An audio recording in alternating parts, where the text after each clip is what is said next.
mga ka-Best Buy. At this point, discuss naman natin kung magkano yung potential na ROI natin kapag nag-invest tayo sa 3-in-1 or sa car wash vending machine natin with Best Buy Vendo. Okay? So magbigay po tayo ng sample computation.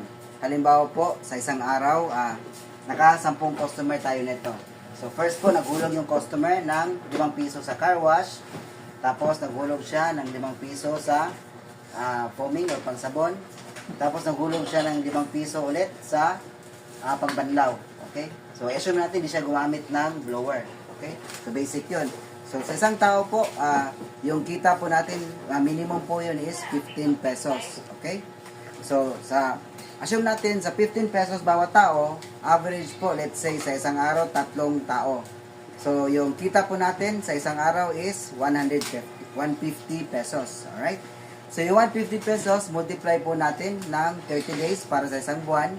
So yung result po nun is 6,750 pesos po yung buwan ng kita natin for average of 10 people na gumamit sa car wash station natin. Alright?